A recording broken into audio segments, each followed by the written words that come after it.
Bueno, hoy tenemos en Charlas de Mística de Espiritualidad un tema muy especial. Es un tema que pues toca mi vida también, porque es sobre la verdad de la Reforma Luterana.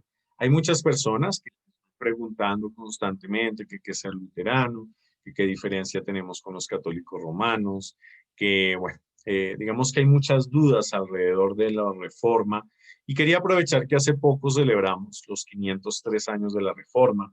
Precisamente lo celebramos el 31 de octubre, que es una fecha muy particular porque en el hemisferio occidental y más en los países que no tienen influencia luterana, pues es Halloween simplemente. Para nosotros, además de que es Halloween y todo lo que representa, es una fiesta muy importante porque conmemoramos los 503 años de la Reforma Luterana. Por eso quería hacer esta transmisión, la quería hacer antes, pero en el momento no pude y en este quiero hacerla para ustedes. Bueno, en primer lugar, siempre está la pregunta que qué es el luteranismo, ¿verdad? Siempre eh, han hecho la pregunta que qué representa, que qué significa, que qué es. Entonces yo sí quería pues el día de hoy también mostrar un poco, reflejar un poco qué es eso del luteranismo, por qué es importante para nosotros conocerlo, qué implicaciones tiene también el conocer el luteranismo y por qué, eh, por ejemplo, algunos escogimos entonces, la reforma luterana.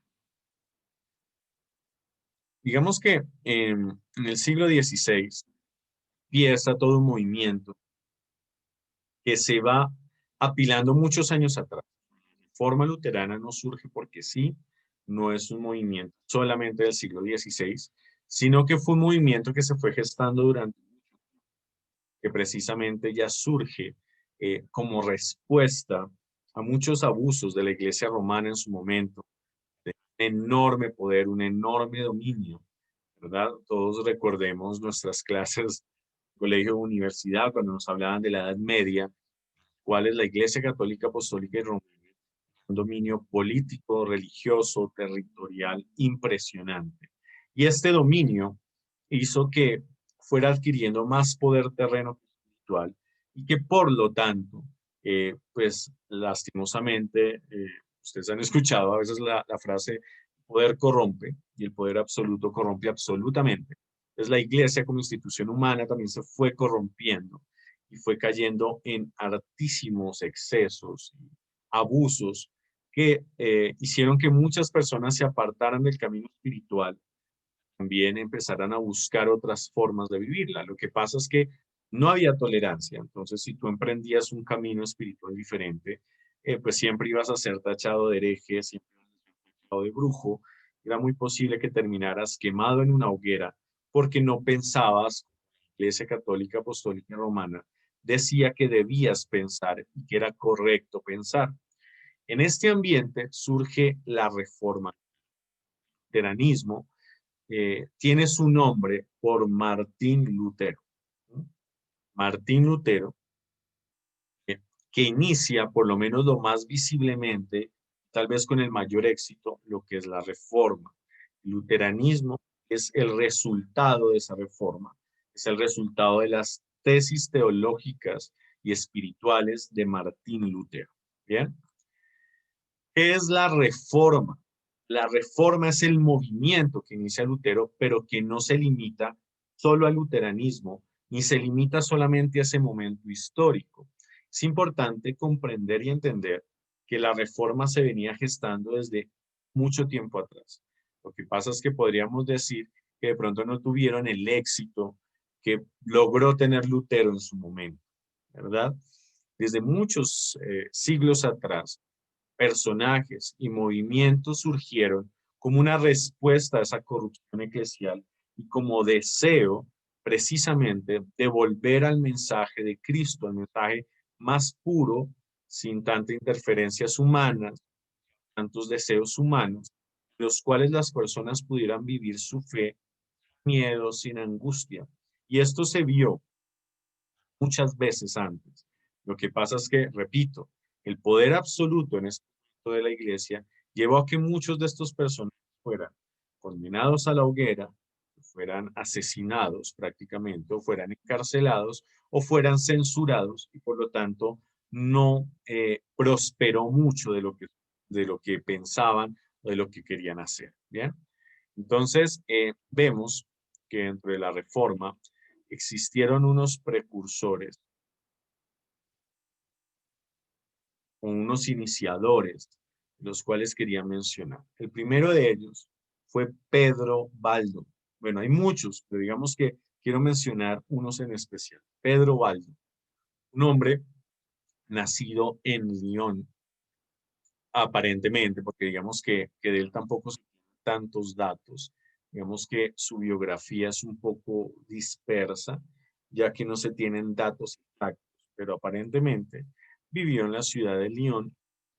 Incluso ni siquiera se sabe si ese era su nombre exacto, pero se empezó a llamar, ¿verdad? Estuvo viviendo entre 1205 y 1218, en los cuales era un rico comerciante, tenía muchísimo dinero, y escuchó el evangelio en el cual Jesucristo decía que aquel que quisiera seguirle vendiera todos sus bienes y lo diera a los pobres. Él sintió en ese momento un enorme llamado de Dios y buscó hacerlo, ¿verdad? Entonces, reparte sus bienes a los más pobres, pide consejo a un sacerdote y empieza a proclamar el evangelio, empieza a predicar en las calles, se va a los pueblos a hablar sobre el evangelio, empieza a leerlo con un fervor y con un amor impresionante y empieza a llamar a la gente a la conversión. Muchas de estas personas al escuchar su predicación quieren seguirlo, ¿sí? Quieren su ejemplo y empiezan a acercarse a él pidiéndole orientación. Él empieza como a formar grupos de predicadores. El gran problema en su tiempo, digamos que estamos en 1200, era que ningún laico, una persona que no fuera sacerdote, tenía el permiso de predicar el evangelio. Esto era exclusivo del clero. Por lo tanto, no fue muy bien visto que personas que no habían estudiado teología, Sagrada Escritura formalmente, empezaran a predicar públicamente. Entonces empezaron a ganarse, lógicamente, la enemistad de los clérigos, de los obispos, ¿no? La decisión de Pedro Baldo de empezar a leer las escrituras, la Biblia, lo llevó también a tratar de traducirlo, ¿no? Y eso era una herejía terrible en su tiempo, ya que las lenguas que no eran el latín eran vistas como lenguas vulgares y profanas, las cuales no debían tenerse en cuenta. Entonces, cuando Pedro Baldo comienza a querer traducirla, ya también es mal visto. Además de predicarlo sin el permiso del clero, tratar de traducir, pues era también. Hay un momento en el cual él empieza a formar personas, empiezan a crear unas pequeñas comunidades, las cuales se empiezan a llamar los pobres de Lyon. Entonces, más adelante les dijeron valdenses por Pedro Baldo. Un pequeño grupo que iba itinerante predicando el evangelio en pequeños lugares, en pequeños poblados, cuales empezaron a rechazar ciertas políticas de la iglesia, lujo, como el hecho de que los fieles, cualquiera que fuera, no tuviera acercamiento a las escrituras o predicar, como aquel, por ejemplo, que los sacerdotes, lastimosamente en la Edad Media también había enormes escándalos sexuales y demás, entonces ellos denunciaban sus abusos, estaban en contra de que los sacerdotes pagaran, ¿verdad? Que pagaran por cosas, ¿verdad? Que pagaran por... por favores divinos, ¿cierto? Entonces, por ejemplo, que pagaran una misa, o perdón del purgatorio, o que pagaran unos responsos. Entonces, ellos empezaron a oponerse a esto y lógicamente la iglesia no empezó a verlos con buenos ojos y empezó a perseguir. Eh, el arzobispo de León empezó a perseguir a Pedro Baldo, quiso neutralizarlo, prohibirlo. Pedro Baldo se acerca en ese momento al Papa, que era Alejandro III, y le pide su ayuda. Hace un voto público ante él de pobreza y por lo tanto es visto como una clase de religioso, por lo tanto es respetado. Lastimosamente, el Papa Alejandro III no vivió mucho tiempo, murió y subió al trono Lucio III, que era cercano al arzobispo de Lyon, y el cual empezó a pedirle el favor que condenara a los pobres de Lyon, a Pedro Baldo y su grupo, y lastimosamente este le hace caso y le condenan, y es excomulgado junto a su grupo. Por lo tanto, es expulsado de la ciudad de Lyon y empieza a haber persecución a sus alrededores. Incluso más adelante se ve que algunos son condenados a la hoguera y demás. Bien. Entonces ellos rechazaban las autoridades humanas, ellos decían que la autoridad estaba en la escritura, cosa que después la Reforma Luterana ratifica. Rechazaron a los sacerdotes como mediadores entre Dios y los hombres, porque también tenemos los luteranos. Nosotros vemos el sacerdote como un ministro, ¿cierto? Administra unas gracias, pero no es mediador. Nadie necesita mediador. El único mediador entre Dios y los hombres es Cristo. Y ya los valdenses empezaron. Rechazaron doctrinas como el purgatorio, ¿sí? Y las indulgencias, que es un punto clave en esta época. ¿Qué es una indulgencia? Indulgencia es una práctica espiritual que todavía tiene la Iglesia Católica Romana, ahora con formas diferentes. Pero la indulgencia es una gracia que otorga la Iglesia para quitar pena del purgatorio, ¿cierto? O sea, van a quitar las penas del purgatorio. Por lo tanto, tú debes hacer o unas obras o pagar un dinero para librarte del purgatorio. Doctrina en la cual dice, todos cuando morimos vamos a pasar por un estado intermedio antes de ir al cielo, en el cual nos purgamos. Ese, esa doctrina no es bíblica, no está específicamente en la Biblia, y por lo tanto los valdenses, igual que ahora nosotros los luteranos, rechazamos la doctrina que dibuja, por decirlo así, la idea del eh, no estuvieron de acuerdo con ciertas prácticas unos y ciertas prácticas de mortificación que atraían favores divinos. Entonces, estaban de acuerdo. Lógicamente empezaron a decir que el Papa no era una autoridad absoluta, como de pronto en su momento se estaba diciendo, y pues lógicamente eso les ganó muchísimos, muchísimos enemigos. Podría decir que Pedro Aldo, perdón, fue un pre-reformador. Él fue un precursor de lo que más adelante sería la reforma, como tal oficialmente inicia con Martín Lutero, pero Baldo fue uno de los primeros, ¿verdad? Hoy en día, las comunidades valdenses que todavía existen eh, se han unido, o ya sea los luteranos, ya sea los reformados calvinistas. Entonces, digamos que aunque mantienen ciertas características de los inicios de los valdenses, eh, la gran mayoría, no todos, pero la gran mayoría ya se unieron a otros cuerpos que surgieron durante la reforma del siglo XVI. ¿Bien? Entonces, Pedro Baldo es un personaje maravilloso, que fue un pre-reformado. El siguiente que voy a hablar es John Wycliffe.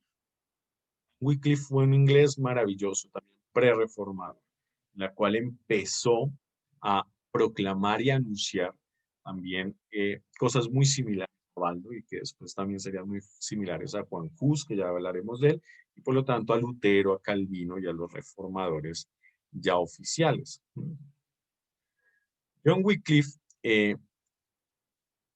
era sacerdote en Oxford, Inglaterra, por los años 1300.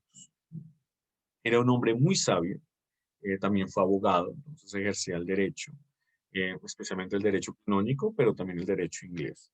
Fue rector de un colegio donde enseñaba filosofía y teología, un hombre muy formado, una persona con enormes principios espirituales, con una gran fama de ser una persona muy buena.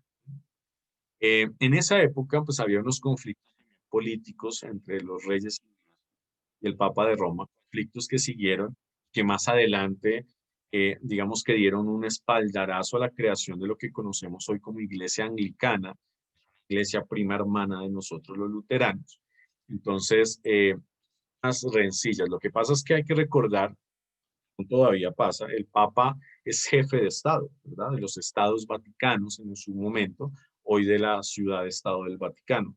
En esa época, pues, los terrenos o la jurisdicción territorial del Papa era mucho más grande y tenía un poder más que espiritual, era un poder político, él era un rey, ¿verdad? Hoy en día también jefe de Estado, ¿no? Pero en esa época se notaba mucho más. Y tenían rencillas con otras autoridades, entre ellos los reyes de Inglaterra. Ante esto, John Wycliffe fue uno de los primeros en decir que pues, el Papa no tenía ninguna autoridad sobre el mundo. Él tenía autoridad sobre Roma. Él era obispo de Roma y tenía una autoridad sobre unos terrenos, pero que él no tenía por qué gobernar el mundo o mandar sobre otros estados. Y esto empezó a crear rencilla con la iglesia romana. ¿Sí? Wycliffe también empezó a afirmar que la escritura era la máxima autoridad, que por lo tanto el Papa y los concilios no tenían la autoridad absoluta de decir qué se tenía que hacer y qué no se tenía que hacer. John Wycliffe tradujo la Biblia al inglés, del latín al inglés. Recordemos que, y les vuelvo a recordar, el latín era la lengua sagrada y las escrituras y textos litúrgicos solamente podían escribirse o pronunciarse en latín. Sí, hasta hace poco la Iglesia Católica Romana, 60, la Reforma lo cambió hace 503 años, pero desde antes ya había muchos personajes diciendo que no era correcto que la liturgia y que las escrituras estuvieran escritos en una lengua que el común de la gente no conocía, que el común de la gente no leía. O sea, a duras penas hablaban su lengua natal y algunos sabían leer, pues mucho menos iban a saber latín. Prácticamente el latín, clero y los académicos, que eran los que conocían el latín como una lengua sagrada y una lengua formal y académica. Ante esto, pues ya fue un gran escándalo porque él empezó a traducir la Biblia en inglés. Lutero más adelante escribirá la Biblia al alemán y es un referente de la lengua alemana. O sea, Lutero, además de ser reformador religioso, es un hombre muy importante en Alemania porque afianzó la lengua alemana cuando tradujo las escrituras. Y John Wycliffe hizo algo muy similar, ¿verdad? Entonces ya esto le ganó una gran persecución y oposición. Él empezó a escribir diferentes tratados de tipo teológico, en los cuales defendía sus tesis, los cuales él decía que la escritura era lo principal, que igual que Baldo, que no había, el clero no era mediador entre Dios y los hombres, que el Papa, por lo tanto, no era una autoridad por encima de la Biblia. Él afortunadamente no fue sentenciado ni juzgado, pero sí fue perseguido y fue, digamos, que eh, venido en desgracia porque no era apoyado por mucho, gran parte del clero, aunque digamos que en su oposición a la autoridad del Papa frente al conflicto que tenía con los reyes de Inglaterra, le ganó cierta protección, ¿verdad? Pero cuando él murió, él fue condenado en el concilio de Constanza. Se dice, o bueno, está escrito y comprobado, que como fue condenado después de muerto, porque en vida afortunadamente no lo quemaron ni nada por el estilo, pero después de muerto fue condenado, hicieron sacar sus restos y fueron quemados en la hoguera posteriormente. Entonces vemos la gran rabia, el odio y la persecución a aquellos diferentes y pensaban en libertad. Realmente pues es muy doloroso porque igual implica mirar ese deseo de no permitir el progreso y el avance. Un gran reformador fue Juan Hus, que es el tercero aquí en las fotografías a las que logran verlas por Facebook y más adelante lo van a ver por YouTube. Juan Hus fue un maravilloso, tal vez de los pre-reformadores que personalmente admiro más. Un hombre de un talante increíble, un hombre que se enfrentó a grandes poderes y que lastimosamente sufrió las consecuencias humanas en su carne, ¿no? Juan Hus nació hacia 1370 en Husenitz, una villa de lo que conocemos como Bohemia, que hoy en día es parte de República Checa, ¿cierto? En esa época era el reino de Bohemia, la Bohemia meridional, que hoy es República Checa. Incluso Juan Hus hoy es visto como un gran patriota checo, ¿sí? En su época, checoslovaco, en la época de la Guerra Fría. Él nació en una familia de campesinos pobres, muy cercanos a la iglesia. Prácticamente casi todo el mundo en la época de la Edad Media, pero tenía una inclinación hacia lo religioso. Él era una persona devota, una persona que le gustaba la espiritualidad. En el ambiente universitario, Juan Hus encontró un ferviente deseo nacionalista, parecido a lo que John Wycliffe. vivió en Inglaterra, ¿cierto? En lo cual él sentía que su patria no podría estar dominada por pensamientos de Roma, por pensamientos del Papa, que se declaraba a sí mismo también como un rey, y que por lo tanto no era correcto, que su pueblo, los bohemios, los checos, tenían que vivir una identidad propia y por lo tanto también una religiosidad propia.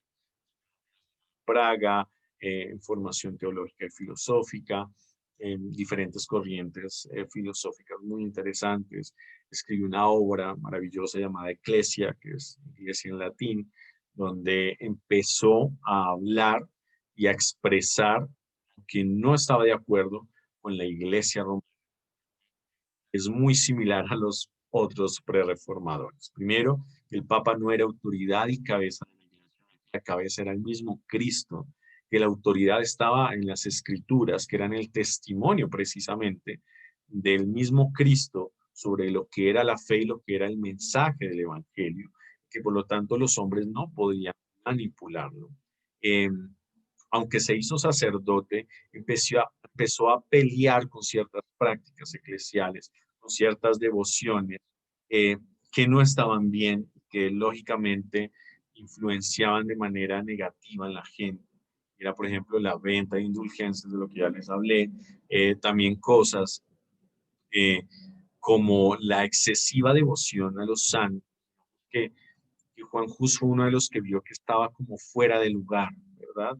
Que a veces ponían a los santos por encima de Dios mismo y no lograban comprender el papel del santo, que se está en contra de la veneración de los santos, sino que se está en contra de la, como de volver a esos santos dioses eh, ajenos, ¿verdad? Porque si vamos a hablar de la divinidad, pues todos somos divinos, ¿no? Todos al ser hijos de Dios tenemos a Dios dentro, pero se estaba empezando a hacer fetichista la fe al poner la fe en objetos como las reliquias, por ejemplo. Juan Hus luchó mucho contra la veneración de reliquias porque se le estaba dando poder a objetos que eran manipulables por las autoridades eclesiásticas, que no daban verdadera libertad al pueblo de Dios. Fue un gran estudioso, como les decía, fue en la Universidad de Praga más adelante.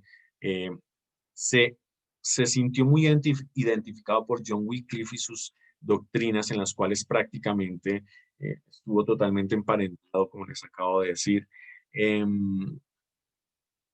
Y siempre pensó que el clero, ¿cierto? Él siendo sacerdote, pensó que el clero no era mediador y que por lo tanto el pueblo de Dios tiene un enorme poder. Lógicamente a las autoridades jamás les ha gustado que se proclame el poder del pueblo, ¿cierto? El poder de los fieles. Y esto fue una de las cosas que más le llevó al conflicto. Lastimosamente Juan Hus tuvo una enorme oposición, tuvo una enorme persecución e incluso fue llamado a Roma para defender sus tesis. Él, que le habían dicho que no fuera, ¿cierto? Le habían dicho que no se acercara a Roma porque era peligroso, que era muy probable que fuera condenado. Él creyó que podía ir a defender eh, sus tesis de una manera racional, espiritual, y poder hacerles caer en cuenta que no estaba bien. Lastimosamente fue engañado, porque cuando él llega a Roma, eh, es condenado, es quemado en la hoguera. Juan Hus, aunque le dijeron que iba a ir a defender sus tesis porque no había sido condenado, él había sido llamado a dar como referente a lo que él creía, que explicara que era. Cuando él llega a Roma, es condenado y es quemado en la hoguera. Es algo muy doloroso, porque fue engañado, ¿cierto? A él nunca se le dijo que iba a ser quemado en la hoguera, sino que fuera, que iba a defender sus tesis, que ellos lo iban a escuchar y lastimosamente ni lo escucharon, simplemente lo condenaron y asesinaron. Hay una historia antigua que dice que cuando a él lo iban a quemar, él dice, ahora en este momento van a quemar al pato, pero en 100 años llegará un ganso al que no podrán quemar. En su momento no lo entendieron bien y dicen que es una profecía de la llegada de Lutero. ¿Qué quiere decir? Él era el pato que iban a rostizar, pero que en 100 años llegaba el ganso. El ganso era el símbolo del apellido de Lutero. Recuerden que los apellidos tienen unos escudos, y en el escudo de Lutero antiguo estaba un ganso. Y dicen, Juan Hus predijo la llegada de Lutero y que a él no lo iban a poder condenar, que él sí iba a llevar a cabo la reforma que él tanto quiso hacer. Digamos que la historia de Lutero, de Hus, es una de las que más me conmueve por la manera en que fue engañado, por la manera en que fue condenado, que sin oportunidad en 1415 fue quemado en la hoguera. 1517 se hace la reforma de Lutero. Por eso dicen que es una profecía. 1415 a 1517 son prácticamente 100 años, y él dice, en 100 años llegaría el ganso al cual no podrían quemar. Y pues se hace referencia a que fue Lutero. Un maravilloso hombre. Hoy en día existen movimientos de su pensamiento. Hay una iglesia nacionalista checa que es la iglesia Husita. También está la iglesia Morava, que está basada en las teorías de Juan Hus y que está muy cercana. eh, de estos prereformadores llegamos al gran Martín Lutero, que es el reformador, digamos que tuvo más éxito en su reforma, porque logró expresar sus tesis, logró reivindicar su enseñanza. No fue quemado en la hoguera, ¿cierto? Sino que inicia todo un movimiento en el cual no solamente surgimos nosotros los luteranos, sino que empujó otras reformas, las cuales llegaron al éxito, al feliz término, y que además permitió la libertad de culto en el mundo, en el mundo occidental. Ratifico, en la Edad Media, la Iglesia Católica Romana tenía un poder casi absoluto, tenía un poder incuestionable, tenía un poder político y religioso total, y prácticamente la iglesia decía que las áreas, no solamente religiosas, sino incluso científicas, sociales. Lutero, con su aparición, su lucha por la libertad de permite que empiece la libertad de culto en Europa. La reforma, lógicamente, detractores de Lutero siempre van a decir que fue terrible, que fue auspiciado por el demonio, pero la reforma permitió la libertad de culto y la libertad de conciencia en un mundo donde solamente había un pensamiento. Él nunca quiso separarse de la iglesia romana, él nunca pensó formar un movimiento religioso, nunca quiso pelear con el Papa. Él lo que quiso fue eh, hacer notar que habían unos errores espirituales y teológicos que estaban haciendo. Él sentía responsabilidades al darse cuenta de esto, que debía transformarse. Ese fue el impulso espiritual de Lutero. Él nunca quiso separar la iglesia, no quiso formar una iglesia a su modo, como muchas veces Lutero, que él quiso mostrar que habían cosas que no estaban bien, y que por lo tanto debían ser transformadas en el Evangelio. Lutero nació en 1483 en una familia de mineros. Eh, el papá de Lutero le tocó muy duro, luchó muchísimo para darle educación a sus hijos. Lutero estaba formando. Papá luchó muchísimo para pagarle su carrera, pensando que él iba a sacar a la familia, digamos que iba a enaltecer el apellido Lutero, y que iban a salir de una familia de mineros a una familia prominente de dinero, de una profesión muy bien vista como era el derecho. Y cuenta la historia que Lutero una noche, mientras estaba cayendo una enorme tempestad, cae un rayo cerca de él, va en el camino, bajo la lluvia en la noche, y cae un rayo en el árbol que estaba al lado de él. Lógicamente, cuando cae un rayo, pues el cimbronazo es tremendo, lo bota a tierra, el árbol se parte, se prende en llamas. Dicen que fue tanto su terror y su miedo que le decía a Santa Bárbara que si lo salvaba, él sí iba a ser monje. Únicamente se salva de la tormenta. Y no es que se haya hecho monje después por la promesa, sino que al contemplar que podía morir en cualquier momento, siendo joven, siendo una persona que estaba en un camino de éxito, estaba formándose, era un hombre ya reconocido. Cuando llega a la Universidad de Erfurt, que estaba en ese momento, que hoy en día sigue existiendo, es una universidad muy reconocida, pues ya era reconocido en la universidad, tenía un gran grupo de amigos, ¿no? Pues, era una persona brillante, inteligente. Empezó a contemplar lo efímera de la vida, a dar cuenta eh, que en cualquier momento podía morir. Y así como cayó ese rayo en el árbol en esa noche de tormenta, en cualquier momento podía morir. Y que cuál iba a ser el destino de su alma. Allí es cuando dice, eh, oiga, yo tengo que hacer de mi vida algo más profundo. Y esa promesa que salió por miedo de este monje se volvió una realidad porque dijo, quiero dedicarme a lo eterno, a lo que va a salvar mi alma. Digamos que una gran obsesión, un pensamiento recurrente que era salvar su alma. Ante esto se acerca el monasterio de los Agustinos. Daños agustinos se llamaban en esa época, era uno de los monasterios de religiosos más estrictos y fuertes en su momento, por lo menos en la región, e ingresa allí como novicio, se hace profeso, empieza sus estudios teológicos para el sacerdocio. Lutero durante su vida religiosa tuvo muchos conflictos internos, porque él tenía un enorme deseo de ser perfecto, de agradar a Dios absolutamente. Y en ese agradar a Dios absolutamente se veía todos los millones de defectos, ¿verdad? O sea, él siempre se veía pecador, siempre se veía imperfecto y siempre creía que él se iba a condenar. Él no tenía salvación porque nunca lograba llegar al nivel o al punto en el cual él pensaba que Dios le iba a ver muy agradable.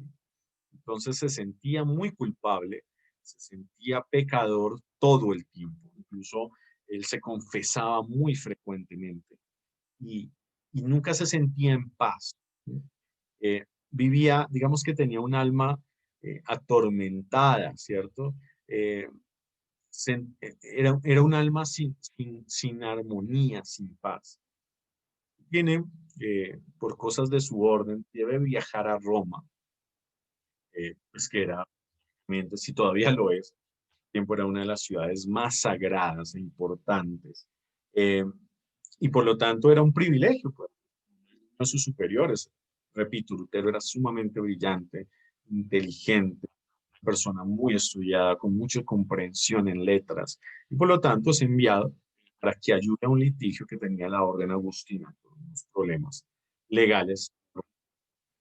Cuando llega, se desilusiona profundamente, ¿verdad? Ya aquí era sacerdote, él se ordena sacerdote, que incluso, quiero hacer el paréntesis, que lo salté, él dice que cuando estaba celebrando la primera Eucaristía, después de ser ordenado, sintió un terror enorme, ¿cierto? Incluso él relata su primera Eucaristía en que dice que el cáliz le temblaba y que estuvo a punto de derramarlo en el momento de la consagración, porque sintió terror, porque decía que se sentía tan indigno, tan pecador.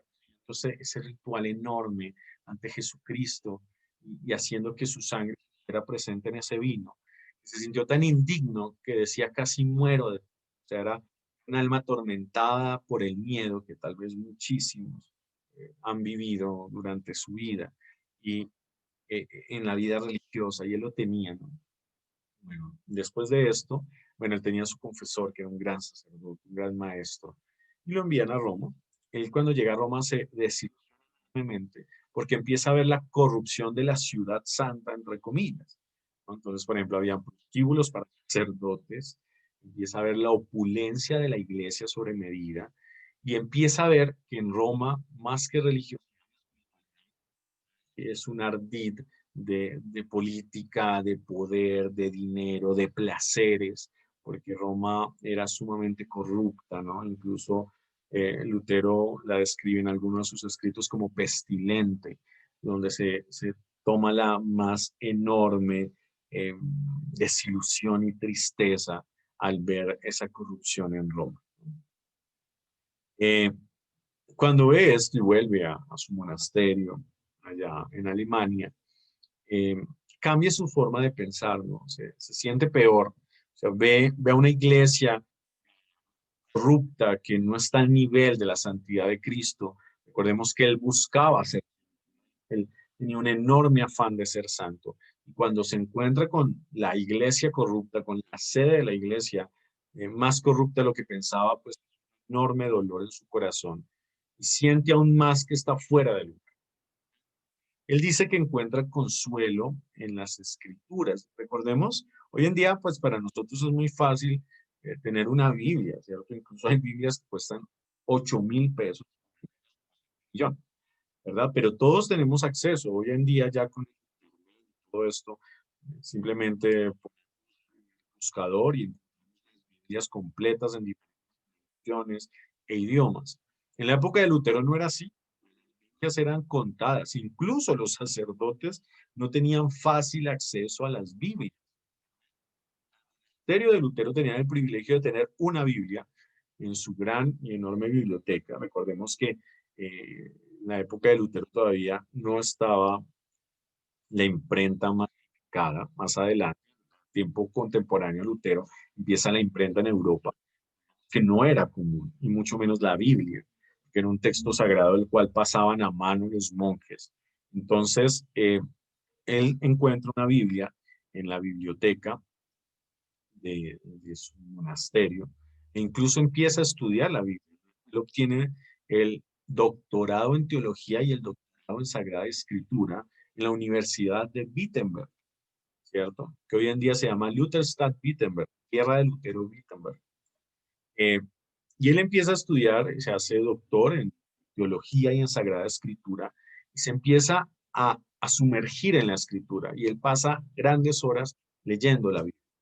Él dice que encuentra enorme consuelo porque se da cuenta que Dios no es un juez, ¿verdad? Que se la pasa juzgando a todos todo el tiempo, que se la pasa mirándote hasta error para ver cómo te juzga, sino que se da cuenta que es un Padre amoroso que ama a todos y a todas como son y que les ayuda a vencer el pecado. O sea, no es un Dios que juzga, que busca condenarte o que busca refregarte los pecados, hacer que empieces a hacer un montón de actos reparadores, sino que es un Padre lleno de infinito amor que simplemente quiere la justificación de sus hijos, que crean en Él para ser. Lutero descansa, su alma se siente totalmente consolada ante este descubrimiento de la justicia divina, que ya no es justicia de condenación, sino que es justicia de liberación. Y Lutero mismo lo dice, descansa mi alma y mi corazón al descubrir estas maravillas de Dios. Y ya cambia toda su perspectiva, ya su afán no es ser inmaculado y no tener la más mínima falla y confesarse todos los días y hacer penitencias y autoflagelarse como era muy común en su tiempo para expiar pecados, sino que se da cuenta que en su fe en Dios, al confiar y al creer en Él, obtiene la gracia, que Dios es tan amoroso que da porque ama, ¿verdad? Que este es el fundamento de nuestra teología luterana. Dios te bendice porque crees en Él, confías en Él y porque Él te ama. Simple. No necesitas obras concretas para recibir. Necesitas fe para recibir. Es el fundamento de la teología luterana. Y cuando Lutero descubre esto, pues su predicación también cambia, ¿verdad? Entonces él empieza a predicar eh, la salvación alcanzada por la gracia divina solo a través de la salvación, alcanza por la gracia divina solo a través de la fe. Ese es prácticamente el resumen de la predicación de Lutero y el resumen de nuestra teología luterana. Él empieza a proclamar esto en los púlpitos, que hace que mucha gente se sienta liberada de toda la opresión estructural de la iglesia y las opresiones morales que estaba generando. Eh, es muy admirado y es muy querido por el pueblo, por la universidad, por sus estudiantes, porque le empieza a enseñar teología y sagrada escritura en la Universidad de Wittenberg. De repente, en esa época, empiezan en la región en que Lutero estaba a vender indulgencias, que era algo sumamente común y era prácticamente cotidiano en la iglesia, ¿verdad?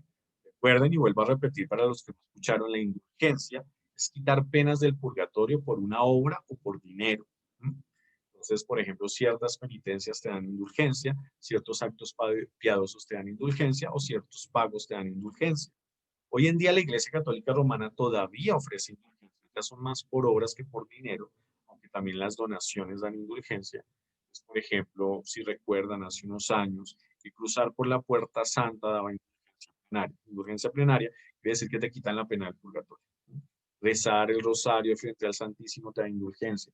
Entonces, hay diferentes actos con los que, lógicamente, los luteranos no estamos de acuerdo, que Dios no necesita estas obras para eso. Tampoco estamos de acuerdo con las promesas, ¿cierto? Que si me das tal favor, yo voy hasta buga de rodillas. No, porque Dios no necesita eso. Dios no necesita tu sacrificio, necesita esa obra, es Dios. Ante esto, eh, empiezan a vender las indulgencias en la región de Lutero. La empiezan a vender porque el Papa estaba construyendo, León X, estaba construyendo la Basílica de San Pedro. Pues lógicamente, además, una obra artística maravillosa, invaluable, pues lógicamente costó mucho dinero. El Vaticano estaba, el Papa estaba endeudado y unos príncipes alemanes le debían dinero al Papa. Entonces entran en un negocio, vendamos indulgencias en esta región, yo pago mi deuda, Papa para ya quedar saldado. Así lo hacen y empiezan a predicar, los frailes dominicos empiezan a predicar indulgencias, entonces le decían a la persona que todos iban para el purgatorio, por de angustia, pero que si tú pagabas, ibas a librarte de esa angustia e incluso a librar todos tus familiares difuntos del purgatorio. La frase era, cuando la moneda suena en la alcancía, un alma del purgatorio sale hacia el cielo, ¿verdad? Esa era la frase que usaba Tauler, que era el predicador de las indulgencias en la época de Lutero. Cuando Lutero ve esto y ve el abuso que estaba generando, ¿cierto? Pues mucha gente muy pobre, casi recursos, eh, daban prácticamente lo que tenían para salvar a un familiar del purgatorio o para ellos mismos salvarse del purgatorio. Lutero entra en profunda indignación y no tolera y no acepta que esto esté pasando. Por lo tanto, él escribe las famosísimas 95 tesis, 5 ideas o recriminaciones a la venta de indulgencias y a ciertas prácticas que la iglesia está haciendo. Él las escribe y clava tesis en la puerta de la catedral de Wittenberg, ¿cierto? En las clava el 31 de octubre, porque el día siguiente, el 1 de noviembre, es el Día de Todos los Santos. Y el Día de Todos los Santos era el día fuerte para vender indulgencias. Entonces, él quiere ponerlas el 1 de octubre, la víspera, la fiesta de Todos los Santos, para que sus ideas sean debatidas. Ni siquiera lo puso para la gente común, porque él fue prudente. Hizo incluso las escribió en latín con la intención de que entraran en un debate teológico sobre lo inadecuado y lo antievangélico que era la venta de indulgencias y lo que eran las indulgencias en sí. Estudiantes que ya admiraban a Lutero, que eran fervorosos seguidores de su predicación, ven eso que él pone en la puerta y sin su autorización toman el texto y ya con la imprenta que estaba empezando a funcionar, empiezan a replicar las 95 tesis de Lutero ya traducidas del latín ya al español y también al latín, o sea, de las dos maneras, y empiezan a imprimir y a propagar las 95 tesis de Lutero. Lutero sin darse cuenta, se da cuenta después cuando le llegan los llamados de atención, se da cuenta que sus tesis llegaron a todas las naciones, no solamente a todas las ciudades de Alemania, todas las naciones europeas. Y lógicamente le llegan al Papa, cual se molesta mucho, perdón la expresión, le están dañando el negocio de las indulgencias en Alemania. Los obispos alemanes primero se molestan hartísimo y pues denuncian todo esto. Lutero se ve animadísimo y antes que fervorosos ven esa revolución en las tesis, que le piden que siga escribiendo, pero se anima y empieza a escribir. Nunca queriendo separarse de Roma, nunca queriendo pelear con el Papa. Incluso uno de sus primeros escritos está dedicado al Papa, teniendo la confianza que él al leerlo le va a dar la razón y va a apoyar esos deseos de reforma. Triste sorpresa no fue así. Se le empieza a escribir, pues empiezan a molestarse mucho de las indulgencias, pero además denuncia otras prácticas del clero, otras prácticas de la iglesia que afectan cimientos de poder. Por lo tanto, es llamado como un juicio, un delegado papal y un delegado emperador. Hay que recordar que en esa época Alemania no era un estado nacional como lo conocemos. Alemania eran pequeños principados que a la vez daban cuentas al gran emperador, que era Quinto, ¿cierto? El Sacro Imperio Romano Germánico, recordemos. Carlos V era el hombre más poderoso del mundo junto al Papa. Entonces, Lutero va ante representantes del Papa y del Emperador a defenderse. Entonces le ponen todos sus textos y simplemente le dicen retráctese de todo lo que está allí, sumándolo a las 95 tesis. Lutero tiene miedo, sabe cómo actúa la iglesia. El recuerdo de Juan Hus retumba entre los estudiosos y detractores de las prácticas de la iglesia. Y él con temor dice que espere, que lo dejen reflexionar un día, pues él no siente necesidad de retractarse, siente que no está mal, ¿cierto? O sea, él dice, pues yo no creo que esté mal porque pues me estoy basando en las... Ellos le dicen que se tiene que retractar, o sea, ni siquiera debaten las ideas, como lo hicieron con Juan Hus, sino que le dicen simplemente retráctese o asuma las consecuencias de ser un hereje. Él pide un día, una noche prácticamente, para reflexionar. Y él mismo cuenta en sus escritos que fue una noche de amargura, de conflicto interno, ¿no? De decir, bueno, ¿será que estoy mal? ¿Será que estoy yendo contra la voluntad de la iglesia, que es la voluntad de Dios? ¿Será que estoy generando algo negativo y que lo que he escrito no es del Espíritu Santo, sino que es un deseo personal? Y tras mucho reflexionar y orar, se da cuenta que no puede retrasar, puede hacerlo, y va con valentía, enorme valentía al siguiente día, delegados papales e imperiales, y simplemente dice, yo no me puedo retractar. Si ustedes no me demuestran con las palabras santas que lo que estoy diciendo está mal, no me puedo retractar. Les dice, demuéstrenme con las escrituras. Estoy denunciando, no es correcto y me retracto. Pero si no pueden, no lo voy a hacer. Vuelven a decir que se retracte y en su discurso, pues no lo voy a decir exactamente literal, ¿no? Textual, perdón. Pero sí dice, no es bueno y no es justo ir contra la propia conciencia. Por lo tanto, no lo voy a hacer. Que Dios me ayude, eso dice, que Dios me ayude, porque sabía que podía ser su perdición, que podía perder su vida, que no solamente perder su vida, sino perder su vida de manera dolorosa y tortuosa, como ser quemado vivo. Dice que los textos dicen que él dijo esas palabras desgarrado, queriendo ser fiel al Evangelio y a Jesucristo, y sabía que ya ahí no tenía más que hacer. Él tenía un salvoconducto, digamos que no le pasó como a Juan Hus, que iba a ir allá y allá mismo podía ser juzgado, ¿no? Digamos que allá daban un veredicto y que ese ya sí iba a ser efectivo después. Igual no podía escapar del mundo. El mundo estaba bajo el dominio del Papa y del Emperador. Eh, Hay un príncipe alemán, Felipe de Sajonia, que nosotros los luteranos le agradecemos porque gracias a él fue eliminado Lutero.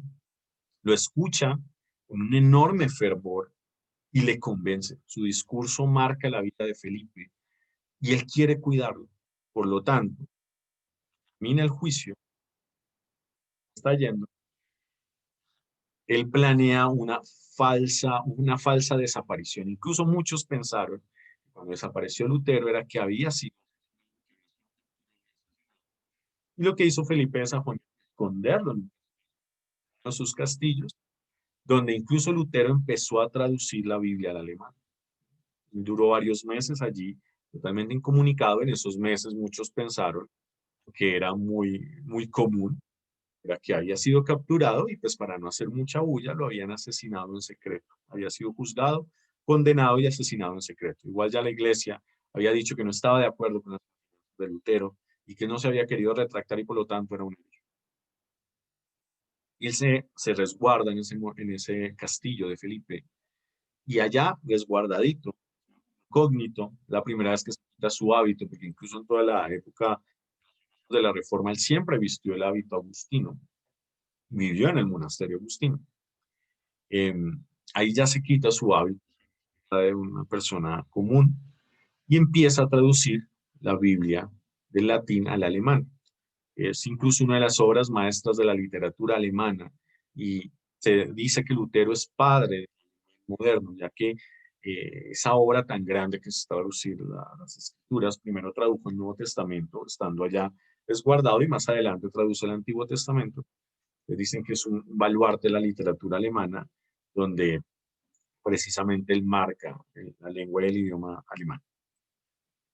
Durante esos meses donde empieza a traducir eh, las escrituras, hay muchas historias donde el diablo se para martirizarlo. Incluso hay historias muy similares a las de Padre Pío, los cuales el diablo iba donde él y le golpeaba. Incluso hay un lugar donde Lutero estaba escribiendo las escrituras. Él dice que el diablo se le aparecía y él coge un frasco de tinta y lo bota contra él. Y hoy en día se preserva todavía esa mancha de la tinta en esa pared. La mantienen así como testimonio de esa lucha espiritual, mental y emocional de Lutero. Ya después él sale de ese confinamiento del Nuevo Testamento y empieza a propagar con más fuerza su reforma. Le llega la excomunión del Papa, la cual él quema en una hoguera, ya declarando prácticamente el cisma total con la Iglesia de Roma, ya la separación completa.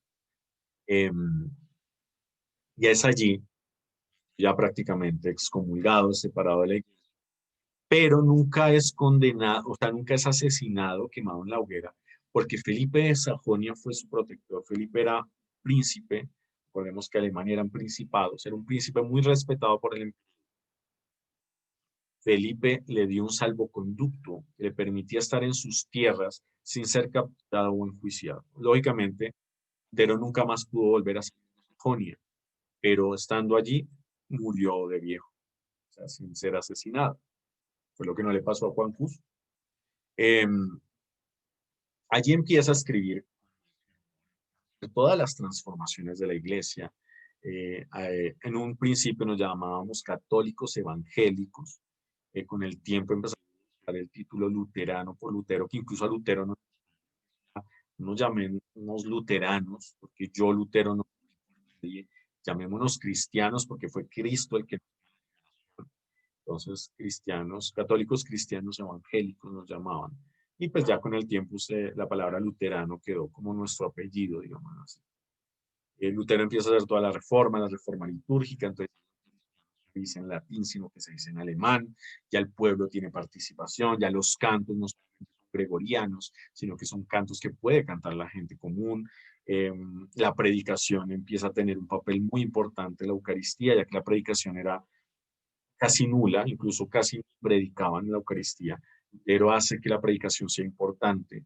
Empieza a fomentar la educación de todos los ciudadanos de los lugares de influencia luterana, incluyendo las mujeres que no tenían derecho a ser educadas con Lutero. Eh, Empieza a promover el matrimonio del clero, aunque duró un tiempo sin casarse.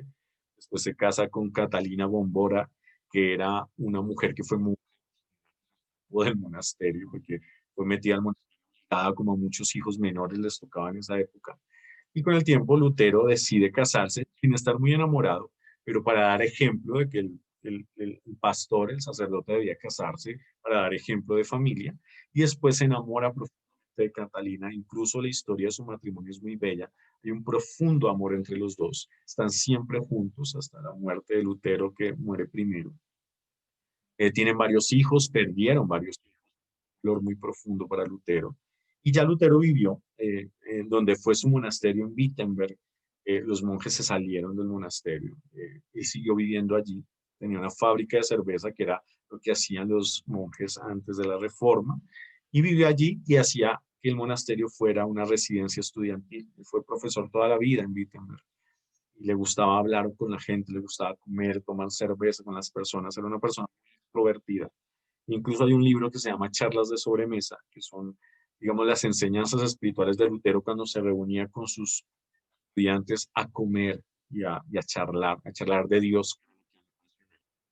Vemos que ahí empieza la reforma. La reforma luterana está muy pegada a lo que ya hablamos. Empezó a proclamar que la máxima autoridad eran las escrituras la autoridad, no los papas. Lutero fue de un lenguaje fuerte, él era una persona impulsiva. Incluso los luteranos hemos pedido perdón por los lenguajes que usó, porque él llamó al Papa anticristo, gusano del demonio. Bueno, tiene unos textos muy fuertes contra el Papa, contra Roma. Era muy pasional, entonces, lógicamente después dijo que el Papa no era ningún vicario de Cristo, que Cristo era la única cabeza, no el Papa. Entonces, nada de Papa. El clero, los sacerdotes, no éramos mediadores.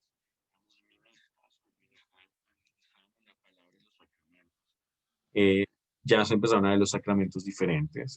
Nos apegamos a los sacramentos instituidos directamente por Cristo, que son el bautismo y la Eucaristía, directamente dichos por Jesús. En esa época también se ponía la confesión como sacramento. Hoy en día los luteranos modernos no, solamente el bautismo, Eucaristía. Y los otros rituales se siguen practicando, pero en talla de sacramental. Por eso es que nosotros le damos la comunión a parejas en unión libre, porque aunque el matrimonio es muy importante y lo vemos muy bien, es un sacramental, no un sacramento.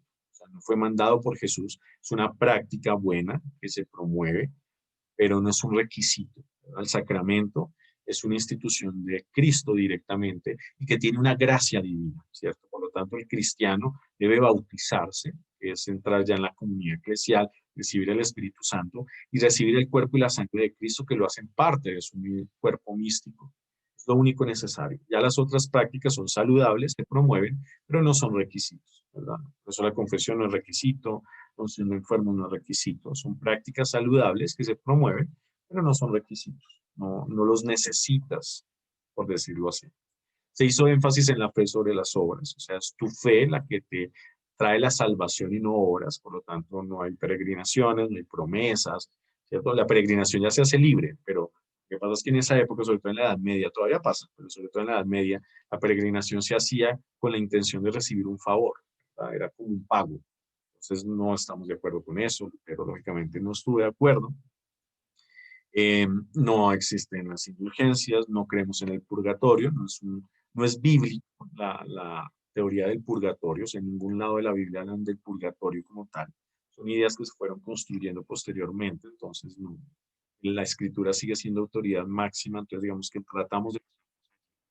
Lutero acercó las escrituras al pueblo, dijo que toda persona tenía que tener acceso a las escrituras, por lo tanto debía saber leer, y, y nutrirse de la lectura de las Sagradas Escrituras, porque nadie lo hacía, o sea, en esa época solamente los sacerdotes leían la Biblia. Em, la educación universal fue muy importante, entonces todos tenían que saber leer para leer la Biblia. Las catequesis empezaron a crecer, él creó dos catecismo mayor para los sacerdotes para poder enseñar. Em, digamos que esas son las bases del luteranismo. Lógicamente no es bíblico que el sacerdote no se case. Incluso Pedro era casado. Recordemos que Jesús cura a la suegra de Pedro. Si tenía suegra era porque era casado.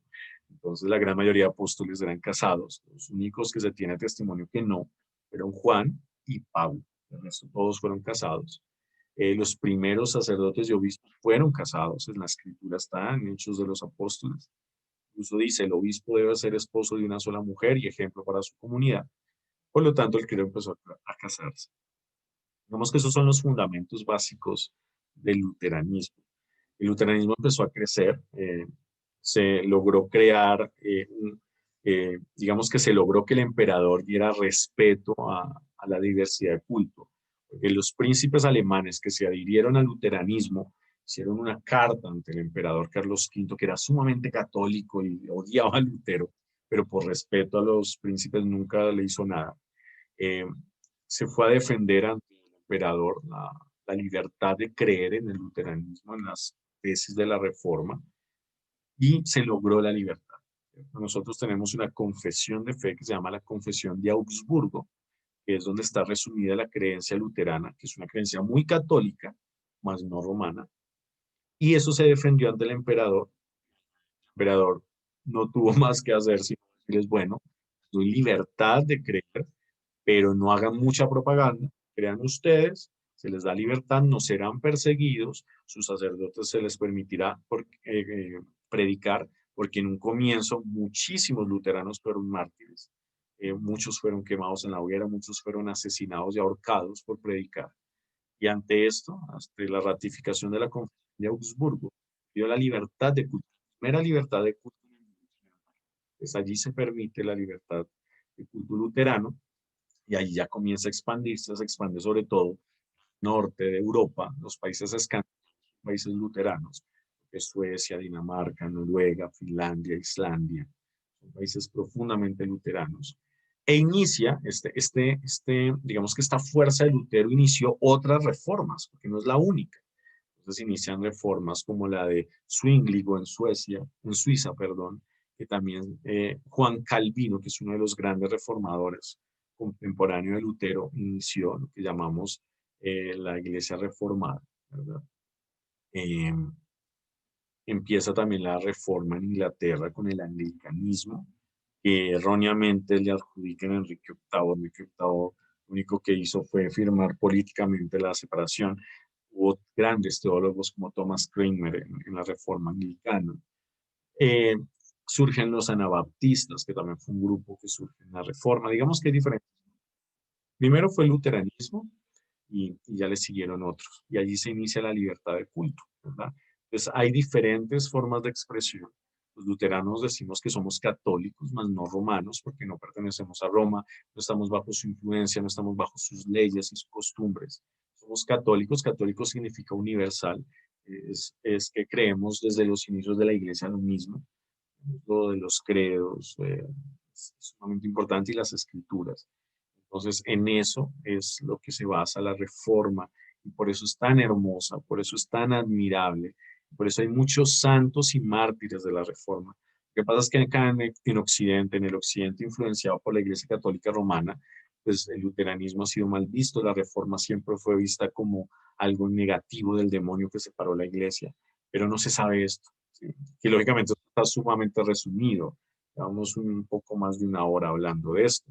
Es muy resumido, son siglos de luchas, son siglos de formar iglesias, son mártires de la iglesia. Y por eso en el Día de Todos los Santos, los que ven mis publicaciones, ven que yo puse una publicación sobre los reformadores. Puse a Baldo, a Juan Hus, puse a Wycliffe, puse a Lutero, puse otros. La mano derecha de Lutero, un teólogo maravilloso. Puse a Dietrich Bonhoeffer, que es un luterano ya más contemporáneo de la Segunda Guerra Mundial, opositor a Hitler, fue asesinado por los nazis, un gran luterano. Puse a Emanuel Swedenborg, que es un luterano un poco más esotérico, que ustedes saben que mi corriente es muy liberal y muy mágica, digámoslo de alguna manera. Y veo en Emanuel Swedenborg un referente. Él fue hijo de obispo luterano sueco, y aunque él no fue sacerdote, fue un enorme teólogo científico, es prácticamente padre de la patria sueca, de raíces luteranas. Y así hay muchísimos, ¿verdad? Juan Calvino, reformador maravilloso, aunque Lutero y él no se entendieron bien en cosas como la Eucaristía. Para nosotros los luteranos es muy importante, los calvinistas lo ven desde otra manera, también muy bella, pero no es igual a la nuestra. Entonces por lo tanto Lutero y Calvino nunca unieron iglesias, digamos así, por diferencias teológicas, pero Calvino fue maravilloso, creó un Estado democrático y sí muy religioso, pero democrático de una manera impresionante. Y pues así hay muchos reformadores. Quería precisamente hablarles de eso. Discúlpenme si no he visto comentarios y preguntas, pero quería centrarme en esta historia porque creo que es importante. Muy pocos conocen esta maravillosa historia. Creo que es sagrada. La historia de los santos, ¿no? De los que aman tanto al Señor, que dieron su vida. O sea, cuando hablan de Lutero frente a los delegados del Papa y del Emperador, yo no me alcanzo a imaginar el miedo que sintió, la vulnerabilidad. Estaba enfrentado a los dos más grandes poderes del mundo, el emperador del Sacro Imperio Romano Germánico y el Papa. Y fue tan valiente, que admiro tanto de Lutero, fue tan valiente que fue fiel a su conciencia. El luteranismo habla mucho de la libertad de conciencia y él lo dijo. Es correcto y es bueno ir contra la propia conciencia. El luteranismo influenció en el renacimiento, en la ilustración, perdón, en la cual se habló de la libertad de conciencia, de la libertad de culto, de la libertad del ser humano, de la educación, ¿verdad? Entonces, admiro profundamente a Lutero. Hay una frase hermosa de él que la he repetido varias veces. Decía, yo veo la cruz, yo me veo a mí mismo, perdón. Decía, yo me veo a mí mismo, merezco sino el pecado y la muerte, ¿cierto? Por mi pecado, la muerte, el infierno y la muerte. Pero veo a Jesucristo en la cruz y sé que solamente merezco el cielo y la redención, porque él sabía que en Cristo todos somos justificados, todos somos dados en la justicia del amor divino por Jesús, que ya se sacrificó por la humanidad entera. Por lo tanto, no necesitamos más, sino creer en su amor infinito y aceptarlo. Si creemos en su amor y lo aceptamos, somos liberados, no necesitamos más. Nuestras prácticas actuales son una manera de apoyar nuestra fe, es la esencia. Por eso yo todas las charlas, todos los diálogos, en todas mis explicaciones siempre digo que la fe es fundamental, porque sin fe lo otro son simplemente rituales vacíos. Lutero lo admiro muchísimo por esto, cuando yo estuve en toda mi transición, digamos, en mi cambio de camino. Ustedes saben que yo fui católico romano, fui fraile. Cuando me enfrenté a tantas cosas y empecé en una búsqueda espiritual de respuestas, Lutero para mí fue referente de eso, de valentía, de enfrentarse a esos poderes, de creer y entender la misericordia divina. Yo me identifiqué mucho con Lutero y cuando yo fui fraile también traté de buscar mucho mi perfección y era frustrante porque no la encontraba y Lutero para mí fue ese ejemplo precisamente. Ya no necesitaba la perfección personal, sino creer en ese amor divino que daba la liberación. Y eso fue lo que me llevó al luteranismo, ¿no? Es lo que me llevó a esta reforma. No estoy diciendo que la gente, todos ustedes tengan que ser luteranos en ningún momento, pero quería compartir. ¿Pero qué diferencia hay? ¿Pero por qué? Pero quería hacer precisamente este pequeño en vivo hablando del luteranismo, de la reforma, y de por qué soy parte de esta y qué me llamó la atención de esta y qué les puede aportar a sus vidas. Así ustedes sigan siendo católicos romanos, o sean de cualquier creencia o de ninguna, ¿qué aporta el testimonio de los reformadores a nuestra vida? ¿Qué ejemplo nos dan? ¿Qué nos permiten vivir en la fe? Yo soy un profundo enamorado de Jesús y ya han existido reformadores en la iglesia maravillosos, Francisco de Asís, Teresa de Jesús, Ignacio de Loyola, personas valientes, fuertes que hicieron cambios, ¿verdad? Pero se han dejado a un lado estos otros reformadores santos, luchadores, humanos, ¿cierto? Porque digamos que los santos de la iglesia siempre han sido sumamente decoradas sus vidas, ¿no? Personas como que ni sienten. Mientras que los reformadores, como no necesitaban eso, siempre se han mostrado como son, ¿cierto? Con sus partes lindas y feas. Lutero era sumamente pasional, insultaba al Papa, era incluso hasta vulgar a veces, era fuerte, era un enamorado de Dios que no temía dar su vida por él. Y yo creo que esos son los santos reformadores que no se conocen y por eso quería hablar de ellos. ¿Sí? Agradezco muchísimo la atención, espero no haberlos aburrido mucho. Espero que hayan aprendido. Los que quieran volver a ver este video, encuentren por mi canal de YouTube, apoyen estos videos, apoyen las charlas de mística de espiritualidad, compártanlo con sus conocidos, compartan el canal de YouTube, invítenlos a conectarse. El lunes, si Dios lo permite, tendremos grupo de oración y el miércoles tendremos otro tema. Entonces, hagamos que este espacio crezca.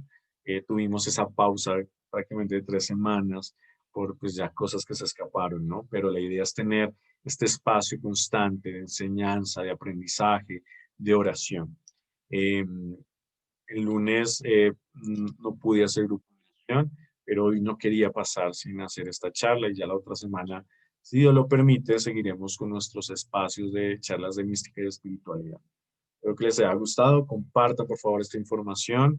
Compartan, porque hay muchas personas que necesitan luz. Y esto también es luz, ser luz. Ustedes vieron de pronto en mis publicaciones que puse un escudo bellísimo, precisamente inspirado en Pedro Baldo, los valdenses, que es la luz y es precisamente ser luz. Nosotros estamos llamados a ser luz. Jesús lo dijo, sean luz del mundo y sal de la tierra. Compartir estos espacios, invitar a personas a conectarse, compartirlo por nuestras redes sociales lleva luz, ¿verdad? A veces nos limitamos a compartir los memes, el video chistoso, la canción, ¿verdad? Que no está mal, pero qué chévere compartir las cosas sagradas, bonitas, que llevan luz, que pueden hacer que muchas personas comprendan cosas diferentes, como de pronto a ustedes también les ha pasado al conocer esta historia o en las anteriores charlas de mística y espiritualidad, que han traído luz a sus mentes y a sus corazones. Entonces compartan estos espacios con las personas, invítenlos a conectarse para que cada vez seamos una comunidad más grande, para que estos mensajes lleguen a muchísimos más, podamos llevar luz, liberación, sanidad y esperanza en medio de un mundo que es tan difícil. ¿Ok?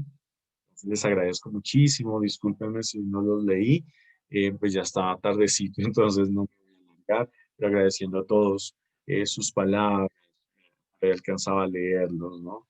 Me alegra que hayan estado conectados. Otro día, con mucho gusto, respondemos de pronto preguntas. Voy a tratar de responder dos preguntitas que hayan por ahí. Mm, bueno, no veo así preguntas puntuales por el momento. Ujú, creo que no hay así preguntas. Entonces, síganse conectando. Bueno, vamos a tener una hermosa masterclass. eh, que es una masterclass que muchos me han pedido y precisamente por eso la masterclass de el poder de la medalla San Benito. San Benito es uno de los sacramentales más poderosos y más bellos que hay. Entonces, quería precisamente hacer esta masterclass explicándola realmente cómo es, eh, que puedan aprender los significados de la medalla y cómo podemos trabajarla. Porque se suicidó Lutero. Lutero no se suicidó, cristiano, él tenía problemas cardíacos y precisamente en un viaje yendo a reconciliación, a reconciliar unas personas en conflicto, muere tal vez, lo más probable es que haya sido una insuficiencia cardíaca, pero no se suicidó, eso es parte de la leyenda negra que vendieron sobre Lutero, y que se había suicidado y por lo tanto estaba condenado y había sido guiado por Satanás. No es verdad, Lutero murió de viejo. Eh, volviendo al tema, sino que quería responder.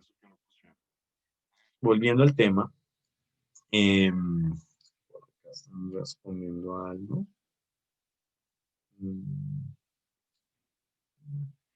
Volviendo al tema, la medalla de San Benito es un sacramental poderosísimo de liberación y protección, pero tiene muchas maneras de liberar de muchas opresiones, no solamente espirituales, sino también emocionales. Y quiero precisamente enseñarles en esta masterclass cómo se usa la medalla. ¿Bien? Entonces va a ser muy bella, van a ser 2 horas y media de formación. Tiene un costo de 100.000 pesos la formación y van a tener un privilegio, y es que aquellos que hagan la masterclass van a poder obtener sus medallas enviadas a domicilio sin cargo de envío. O sea, solamente pagan sus medallas sin pago de envío y se les envía a sus casas. Lo ideal es que ojalá para la masterclass tengan sus medallas exorcizadas y vamos a enseñar diferentes maneras de usarla, vamos a enseñar diferentes maneras de protección y de sanación. Entonces, para que se animen a esta masterclass que va a ser el 27 de noviembre, viernes, a las 7 de la noche, más o menos van a ser 2 horitas, 7 a 9, 9 y media, según cómo nos ande la marea. Entonces, para estar disponible. Personas que han estado preguntando que cómo agendar cita, entonces al 320-341-2638. A ese número también pueden conectarse, perdón, preguntar sobre la masterclass, entonces pueden también en ese número pedir la información de cómo se inscriben, de métodos de pago y demás, ¿bien? Eh, Vamos a tener también una masterclass gratuita que voy a estar anunciando tal vez la próxima semana, la cual vamos a tener un momentico eh, de oración. Muy probable que vamos a hacer otra vez la masterclass gratuita del poder de la oración, que va muy complementada con el poder de la medalla de San Benito. Entonces sería muy bonito poder tomar la masterclass de oración y después la masterclass de la medalla de San Benito, porque va a ser un gran complemento. Entonces los invito. ¿Ya? Bueno, acá estaban preguntando algo del homosexualismo, ¿cierto? Que me parece importante. No alcancé a verlo. ¿Qué concepto tiene sobre los homosexuales? Bueno, el luteranismo tiene una apertura.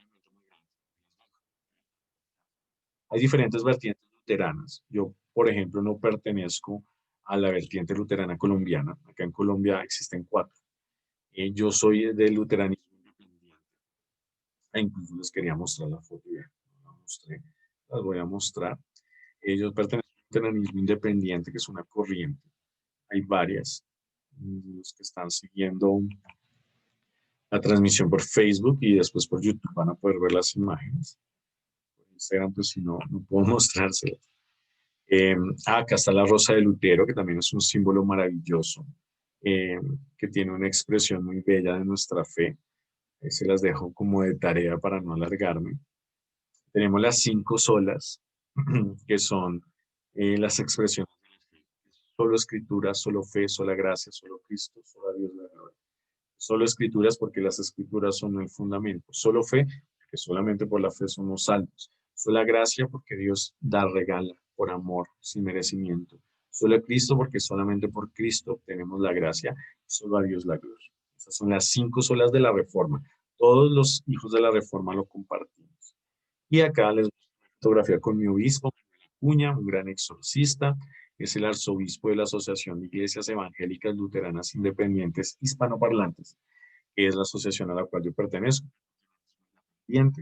Eh, Vertientes, el luteranismo es muy federado, entonces hay corrientes conservadores, hay corrientes mucho más liberales, yo soy muy liberal, y mi concepto sobre el homosexualismo es que no tiene nada de malo, no es algo condenable, no es algo del maligno. El homosexualismo es una opción sexual muy respetable, que ya la Organización Mundial de la Salud catalogó que no es una enfermedad y por lo tanto espiritualmente tampoco tiene nada malo. Entonces es muy respetable desde mi pensamiento y desde mi corriente. Habrán otros luteranos que no estarán de acuerdo y es totalmente libre, ¿no? Pero desde mi pensamiento no hay nada más. Les agradezco. Quiero alargarme demasiado más, por eso les dejo como tarea la rosa de Lutero, que es un símbolo que contiene mucho de nuestra creencia. Después se volvió el escudo de Martín Lutero y hoy en día es el escudo de todos los luteranos. Les mando un abrazo muy grande. Espero que nos veamos en la masterclass del poder de la medalla de San Benito y para adelante. Cuídense mucho, oren mucho, confíen en Dios. Entonces soy testimonio a mi familia de ser librados del COVID, de que toda mi familia estuvo infectada y nadie se complicó. Eso es una gracia divina. Todos los médicos nos han dicho que es de los poquísimos casos donde tantos somos gracias al poder divino. Dios tiene poder sobre todo. Y no quiere decir que momentos difíciles, como les aseguro que viví muy duro, fue muy, muy duro, pero salimos adelante por el poder de Dios y de nuevo les agradezco a todos sus oraciones, les agradezco a todos sus preocupaciones de amor, que también fueron un apoyo enorme en estos tiempos. Muchas gracias, que Dios y los ángeles les concedan la sanación desde el alma, los quiero mucho. Estamos atendiendo también presencial para aquellos que quieran, en un lugar muy lindo, entonces aquellos que quieran sus citas presenciales, igual seguimos con las citas virtuales, igual seguimos en tiempo de pandemia y hay que cuidarnos. Entonces, cualquier cosa, ahí estoy para ayudar. Que Dios les bendiga y les guarde, que sus ángeles los guíen por caminos de verdad y de vida, y que así como el testimonio de Lutero y los reformadores nos llenan de luz, que nosotros también seamos testimonios valientes del poder y el amor de Dios, en el nombre del Padre, el Hijo y el Espíritu Santo.